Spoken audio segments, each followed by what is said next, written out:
This is a smaller channel which normally I would pass by, but he asked for it. He claims to have 15 questions that atheists can't answer.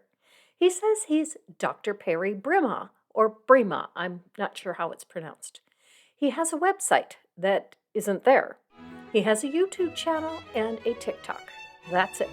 That's all I could find about him. But the important thing is, he has 15 questions that he thinks will get Granny's knickers in a knot. Let's see what he's got. Let's have a chat.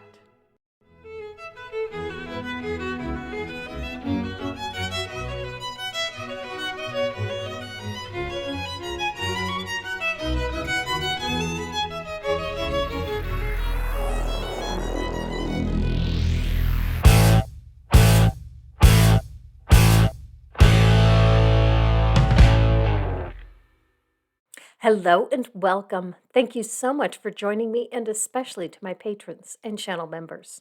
Let's jump right in with Dr. Brimah's first question. So, what we are talking about is the questions that an atheist cannot answer. And of course, these are very, very legitimate questions. So, you have atheists, you have people who call themselves humanists, you have some people who basically are anti godists. Anti-goddessist? Never heard that one before. But it isn't just the atheists that can't figure this world out, according to Brimah. It's the humanists, too. Okay, first question, please. They seem emphatic about revolting against the said God. Oh, good. I get to show you one of my favorite jokes. They even made it into cover art for a book. I'm revolting against God, just like the imaginary people of Id revolting against a king who only lives in the mind of Bran Parker and Johnny Hart. And if I am revolting against your God, I revolt only against an imaginary character. So what difference does it make? The first question is, what is the purpose of your existence? And that's the question people have asked for so long. And you have these seminars where people discuss and say, what's the purpose of our existence? Simple. The purpose of my existence is whatever I want it to be. That's the beauty of being an autonomous being. I get to be whatever I want to be, for whatever purpose I want. There are limitations, of course, that come with living in a society. If there were a God that made me and gave me free will, this would still be true. The fact that this God allegedly gave me free will means that this God wants me to choose my own purpose. Even if I were to choose the purpose that this God wanted me to choose, it would still be my choice, and thus I would still be giving myself a purpose. No God would be doing it for me. Now, if you go with the Calvinist view of the Christian God, then a God would be giving me a purpose. It would predestine me either to be a vessel of honor and serve him, or a vessel of dishonor, in which case I'd be predestined to a purpose of disbelief. But both the believer and the unbeliever serve the purpose that God gave them. Dr. Perry, was your purpose given to you by a God that predestined you to this purpose? If so, I am serving the purpose of this invisible puppet master as well.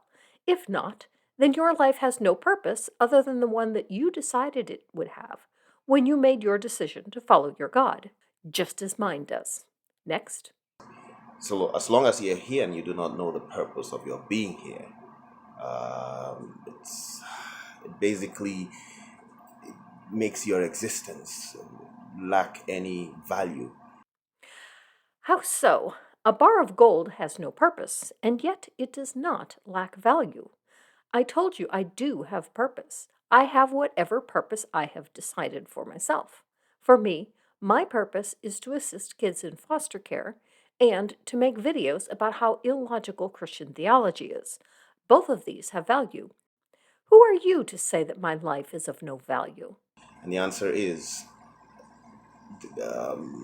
quoting what I was speaking with a Jewish friend of mine some days ago, and he said, You seem to be having a bit of trouble answering your own question.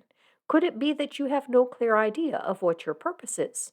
Why would you need to ask a Jewish friend what your purpose is if you get your purpose from your Christian God?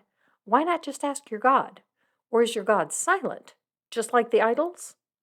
I did not create man, but to worship me. Okay, so that's the answer to that from a religious point of view, that we are here to worship God, but we would like you to ask your atheist friends or people, atheist preachers, what's the purpose of their existence? What is the purpose of this video? If your purpose is to worship your God, why are you not doing that? Instead, you are here defying your purpose to make a video complaining that atheists also don't serve the purpose that you think they should have. All the while, you aren't serving that purpose either.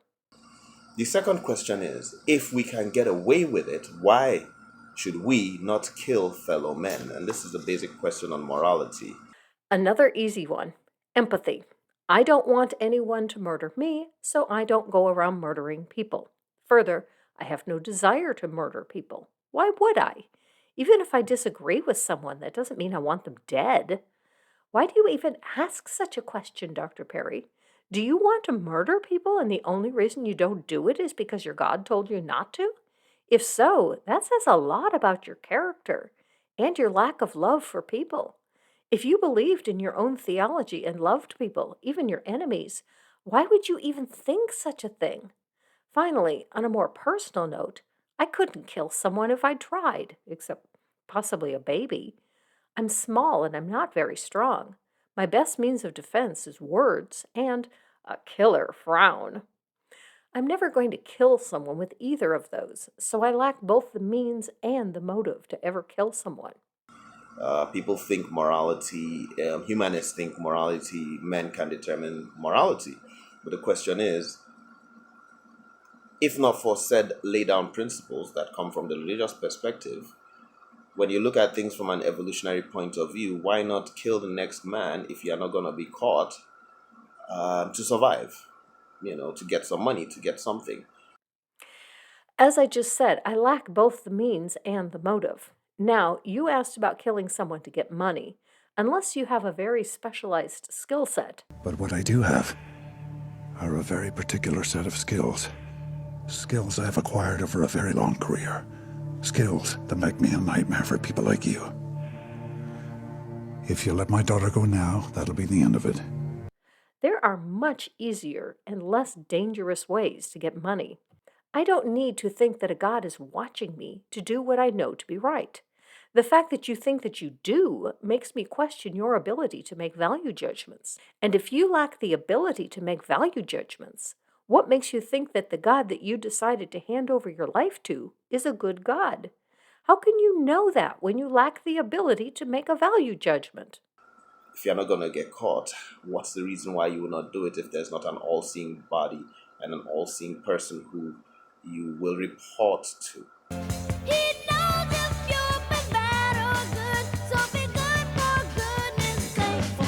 Now, I would like atheists to explain what brings about this morality. If you're not going to get caught for adultery or you're not going to get caught for something, why not do it? But from a religious point of view, the answer to that is quite simple, because you have this all-seeing, omnipotent, omnipresent being that you'll report to. The answer is still empathy. I don't steal from people because I don't want others to steal from me. I don't need a being to report to figure out that the best way to treat people is the way that I want to be treated. Your description of your moral reasoning is what one would expect from a small child. You are in a pre-conventional mode of moral reasoning, the level of a 3 to 7-year-old child. Your reasoning is based on rewards and punishment from another. This is the lowest form of moral reasoning. My way of thinking is looking at what is right based on how it affects other people. I can derive my moral principles from looking at the moral outcome of my actions. This is the adult way of thinking. It's a better method as I can think for myself to determine what is right or wrong from the facts of the situation. You, on the other hand, are dependent on your God. When you encounter a new situation not covered by your holy book, you are left floundering, trying to figure out what to do to avoid the wrath of your God, as that seems to be the only thing that matters to you. Worse, your holy book gives you horrid examples of what is right and wrong. If I were to use as my guide your book, I would think that dashing babies against the rocks was morally acceptable, but eating shellfish was not. Seriously, dude, there are better moral systems out there than this one. The third question is why should man conserve the environment? And this was a question I posed to a professor from New York State University. The answer is still the same as the last question. It's what's best for all life on the planet. I value life on this planet, thus I am for preserving it as best I can. I don't have the option to go live on another planet, so we need to do the best we can to take care of the only one we have. Why is it our responsibility to starve ourselves of things we can do? We can make nuclear bombs, we can drop them, we can burn things, we can, cause global warming. At what point and for what reason and with what justification is man suddenly in charge of preserving the environment? Because we are the ones destroying it. If we were not living in such a way as to impact our environment, we would bear no such responsibility. But because we alter our environment, it becomes our responsibility to see to it that our alterations don't unnecessarily cause harm to ourselves and others. But I get why this is difficult for you. You live with a theology that tells you that it's okay for your God to make a world with unnecessary suffering and still be considered perfect and holy, as if unnecessary suffering were irrelevant. It isn't. Suffering is bad. Why is suffering bad? Again, it comes down to empathy. I don't want to suffer. I don't want to cause others to suffer. Let things happen let the chips fall as they may, let man be wiped out. This is the question I posed to her. I said, probably nature has a plan to make a more special species than man. Nature is not a person. It doesn't make plans, but I can see why you think this way. He made this short. Here's a teaser for people who don't believe in God. Do you believe in nature? Mother Nature? I think we are getting somewhere. So you're one of those people for when things happen, when there's an earthquake, we say it's a natural event. Nature did it. Oh, nature does things? And it's Mother Nature? So you believe in a female commander and controller who does things around earth and to you. You just don't believe in this God that has this male connotation to it. Interesting. I think we are getting somewhere. Stay tuned. This is Dr. Perry on the Esoteric Show. You're going to have a lot of fun. And no, I don't believe Mother Nature is a person. I believe nature exists. That would be pretty hard to deny. But I don't believe in Mother Nature.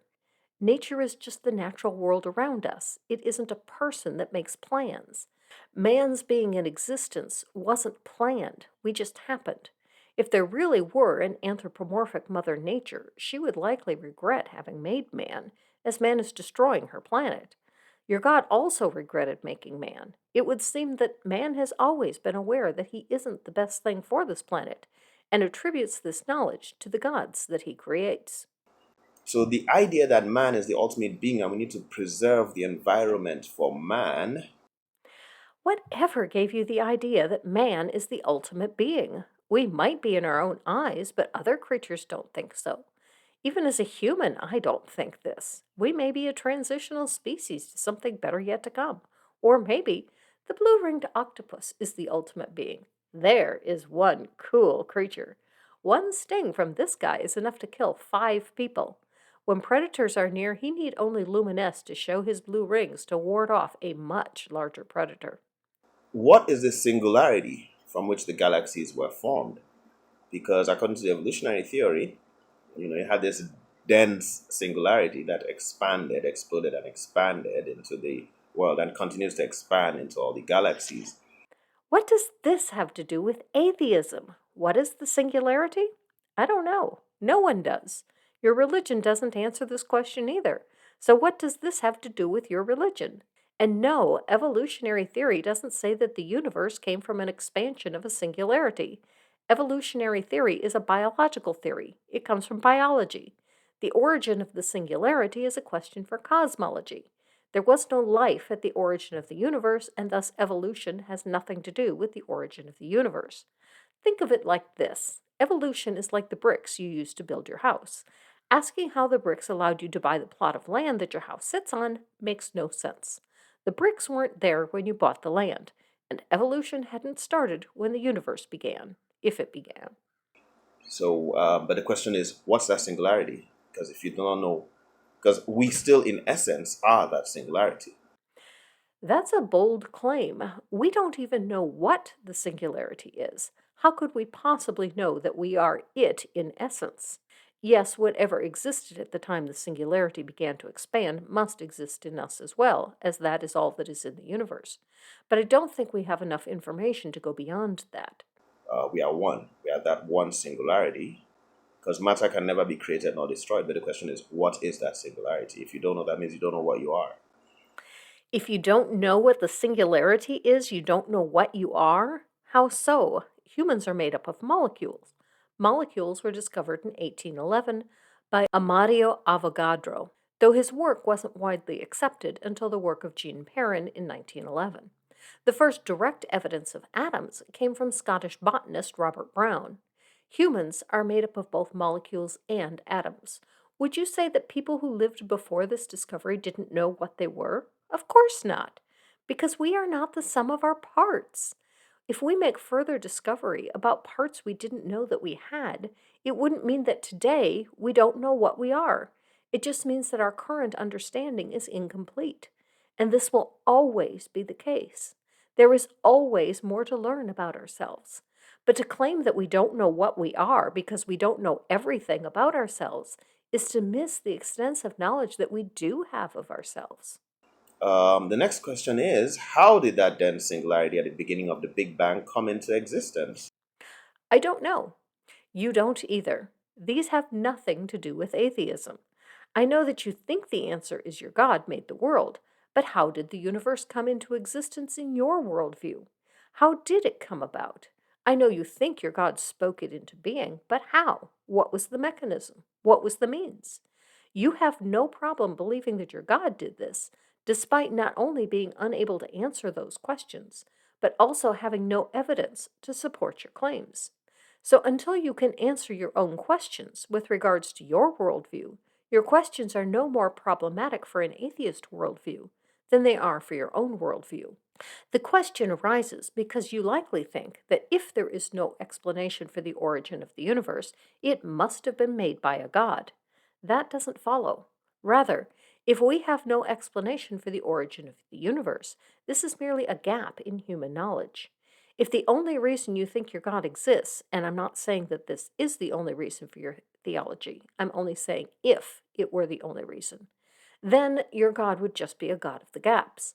You have no knowledge of how this works, therefore God did it. Of all of the things that humans used to think happened because of gods, like rain falling, the movement of the sun, lightning, a good or bad crop season, none of them has ever been studied, and the result of the study was, hey, a god did this. Rather, every time we study natural things, we find natural explanations for how they work. The universe is a natural thing. It's only a matter of time before we find a natural explanation for its origin. There has to be a beginning of it. Now, some people come in and try to say that, but then you try to explain God. Like, how does, if God, like the religion, it says God created that singularity. But then they say, but how do you explain God? But these are people who don't understand the basic concept. The religion says that God made the singularity. The Christian religion? Where does it say that? I've read the Bible several times and read the statement of faith of many churches. I have never seen a one that said that God made the singularity.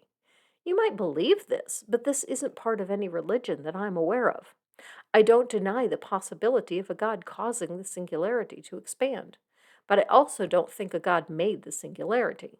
Time began when the singularity began to expand. If anything existed other than the singularity when time began, it could not do anything. In order to do something, time must exist. Before time is an incoherent concept. Thus, even a God cannot create a singularity before time existed. But a God could cause the singularity to begin to expand. I don't think that's what happened, but I also don't rule out the possibility. As to your claim that religion says that your God made the singularity, this is a logical impossibility. You see, time, okay, a beginning deals with time and space. And time and space, so the question is, how did you create God? Or how did God come about into being? Time and space, that's the creation, is with time and with space.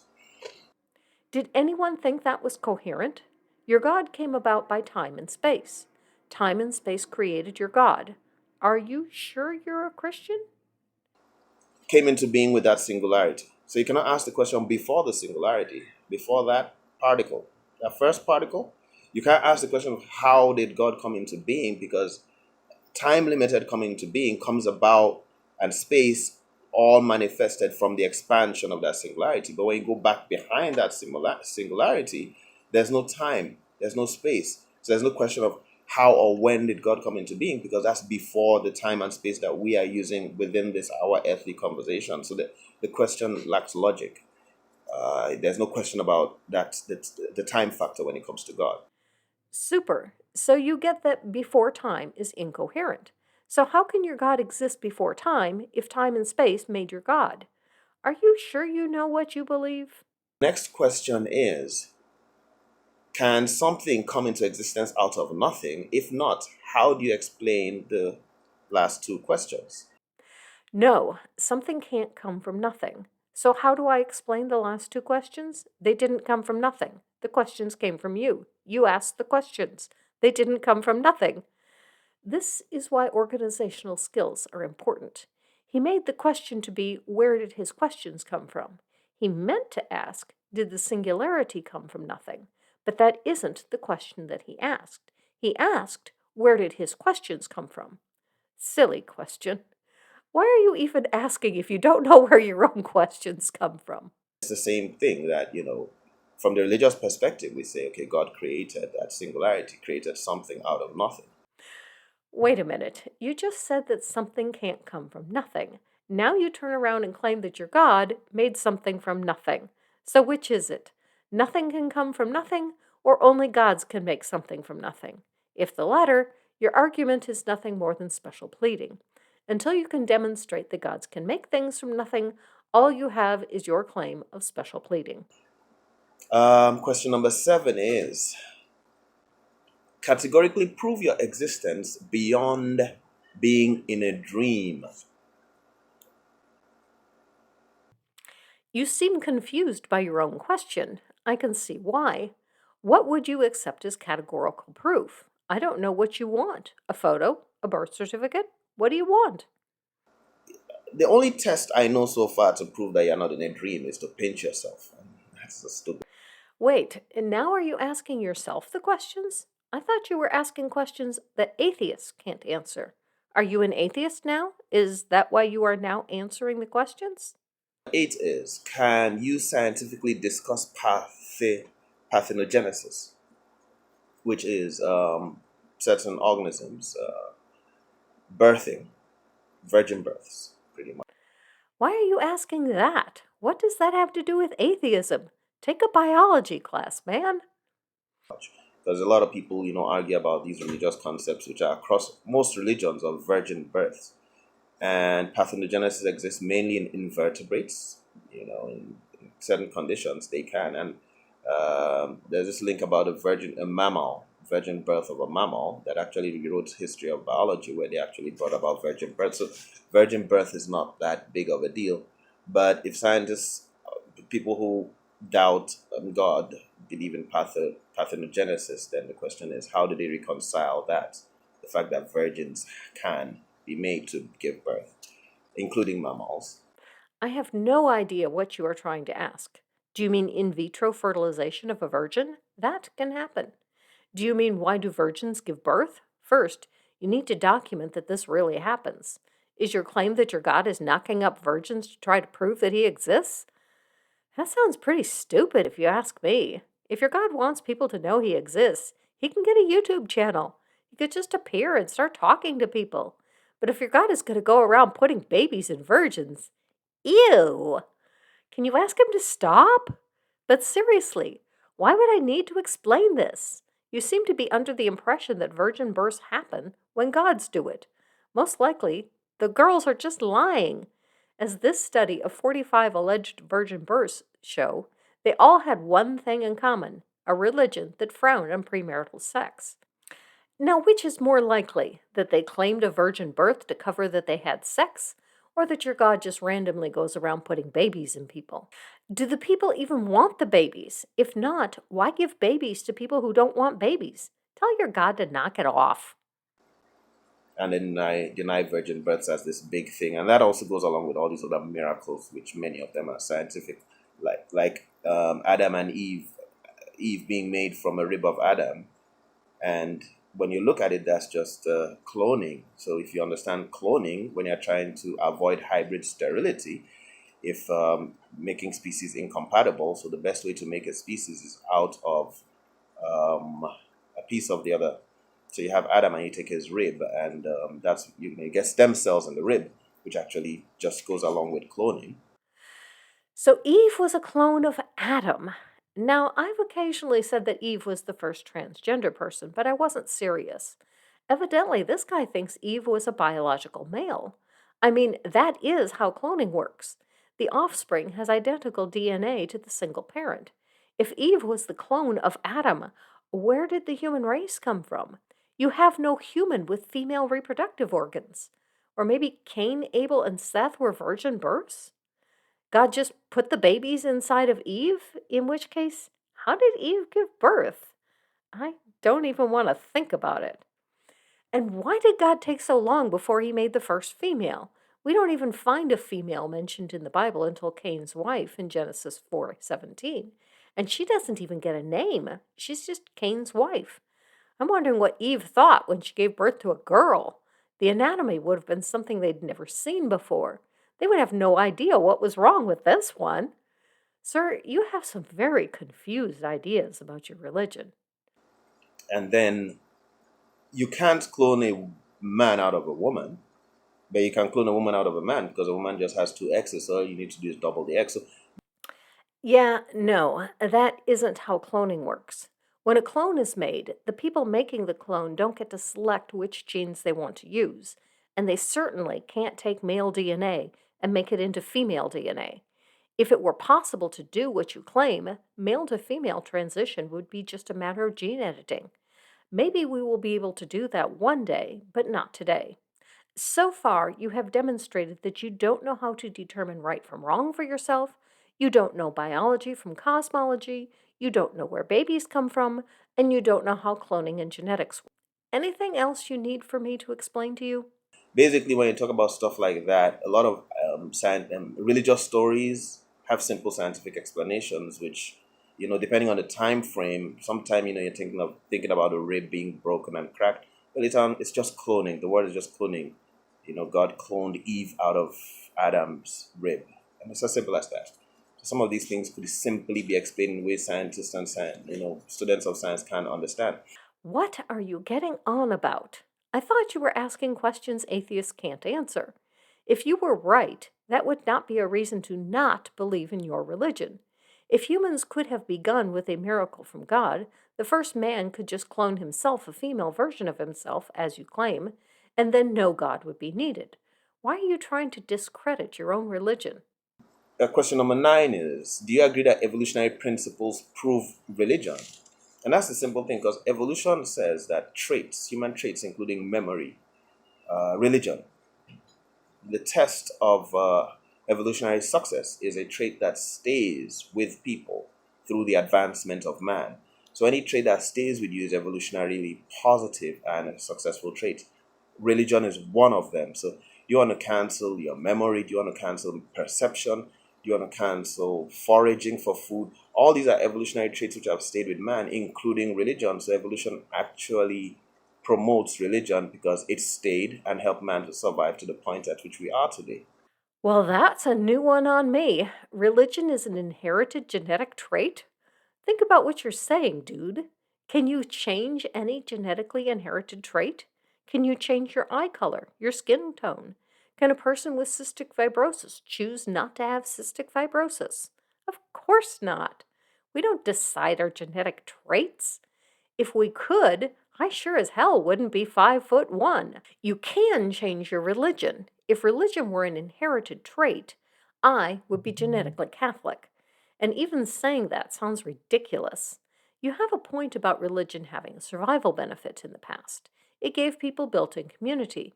It gave them a way to answer questions that were unanswerable in their day because they lacked the technology to find the answers. We aren't there anymore. We now know why it appears that the sun goes down. We know where lightning comes from and why it rains sometimes and doesn't at other times. We have plenty of social groups that we can get involved in. We don't need gods anymore. They have outlived their purpose. Remember back to your first question? In reality, it isn't God that gives purpose to man, it's man that gives purpose to gods. The next question is, why do you sleep? Scientists just can't figure it out. Religion has its answers to it, including some form, depending where, God takes souls away and returns them when you wake up. So religion has its understanding of sleep, but why do you sleep? Why is this a religious question? Again, it's a basic biology question. We sleep because our bodies get tired and need rest. Sleep is a basic human need, like eating or peeing. Does your religion make you pee as well? Sleep allows the brain to process better. It supports memory and allows neural pathways to build. Most animals sleep more than humans. They have no souls. If sleep was so that God could take your soul and put it back, why would animals need to sleep? And why would God need to take souls away and bring them back anyway? This is a new one on me. Where do the souls go? To a nightclub? To listen to soul music? Question number 11 is, why do you yawn? What on earth does this have to do with religion? Seriously, dude, take a biology class. Here you go. Let me guess. People yawn because part of the soul didn't come back on waking and the soul needs a way to get in? That's another one. Question number 12 is, Oh, he's not even going to tell us why this question is a question to atheists. He needs to rename this My Questions for Biologists, as most of the questions are about biology, not atheism. Where is Forrest Valkai when you need him? in it's an evolutionary. It's an evolutionary question again. It's bilateralism. Human beings, you are bilateral. You have two, you move with two sides. Question is, if you are developing two sides, how come both sides are harmonious? Because we have a central brain line division. I actually know a little bit about this one because I have a friend who had a baby with no central brain line division. It's a condition incompatible with life. Her baby lived about 3 hours. Next, the sides are not exactly the same. We have one heart on the left side, one spleen, and one gallbladder, and none of these are in the center either. And again, what does this have to do with religion? Why not ask a biologist your biology questions? Why don't I have a blue eye here? Can anybody who's talking strictly based on evolutionary principles explain why I don't have a square eye here? You can't develop two sides to harmonize. The bilateralism is something people just don't understand. So, except you have an intelligent designer making it happen, how come you have two, you know, identical sides? No, it's because natural selection weeds out those that cannot survive, like my friend's baby. It did not survive to pass on its genes because he was non viable. It's not a survivable trait. That is how evolution works.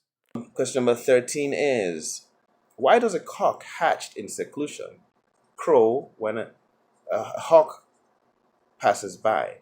This is the innate, knowledge of organisms. Why does a rooster crow when a hawk passes by? Again, this is evolution. Read Dawkins' The Selfish Gene. He explains this thoroughly. But briefly, when the rooster crows to warn the other birds of a predator, more of the species survive. This is likely a trait the females are drawn to, and roosters that crow when hawks are near get a mate and pass down their genes. Thus, this trait becomes fixated in the species.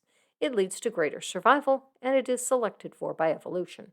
It goes along with migration patterns, innate abilities. How does that cock know that that hawk, it has to warn others that that's danger there? How do you have that? Is that coded in your genes? Yes. Next question. Will it actually be a question about atheism or another question about biology? Question number 14. We have 15 questions here. The second to the last question I have here is, since there is absolutely no fact and no time-bound guarantee in science, can a position devoid of fact surpass other positions? I would ask this of your religious claims, their claims devoid of fact. Is there any religion better than any other, as none of them are based on fact? Is atheism based on fact? I have come to the conclusion that there is no God based on the facts, the data that I have. But atheism is not science. You asked specifically about science. Let the scientists handle that. Asking atheists a bunch of questions that have nothing to do with atheism makes about as much sense as making a video of 15 questions doctors cannot answer and asking a bunch of questions about music. Why would you ask doctors questions about music? And why would you ask atheists a bunch of questions about science? But then again, we're talking to a guy who thinks his God takes his soul for a walk while he sleeps, and his moral reasoning is at a child's level. Why would we expect an intelligent question from such a person? Maybe because he claims to be a doctor? How did he get a doctorate with so little education? And this is, in science, there's no fact. There's absolutely no fact in science. So how do you come to the table for a conversation or a discussion when you're not bringing any fact? Scientists bring data to the table. The data is found by research. Conclusions are drawn from the data. Can you say the same of your religion? Are there any facts in your religion? And the final question is, can you defend or explain or justify the placebo effect? And when you're telling people to abandon religion, it's well known that the placebo effect is, you take a placebo and you do get healing. How do you explain that? Science cannot explain that.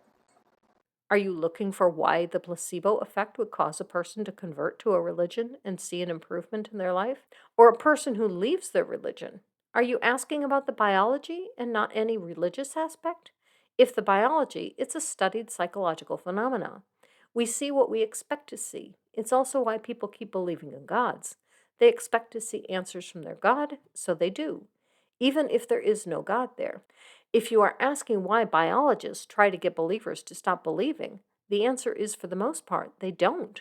Whatever gave you the idea that biologists don't want people believing in gods? Most of them are believers. Your questions don't make any sense. And you have great amount of healing and placebo effect. And this comes with spirituality and all the spiritual solutions where these things transcend scientific explanation. You just swallow chalk and you got healed of a condition. Ah, so there's the religious aspect. He thinks a God heals you when you take a placebo. Why does this God not heal everyone? And why does this God wait until you do something that might confuse you for being the work of a God? By that, I mean if a person swallows chalk expecting it to heal him, and it does, why not heal them before they swallow the chalk? And then they're more likely to think that God healed them rather than the chalk. Why does your God hide behind placebos? Is your God shy? Does your God not want people to believe in it? If so, I will oblige your God by continuing to not believe. And there you have it. Answers to your 15 questions, even though most of your questions had nothing to do with atheism, and some of them made no sense. I will say that if believing in your God causes a person to end up as confused as you are, I sure am happy to not believe in your God. Try a biology class. And atheism. It might make the world make more sense to you. Live your life.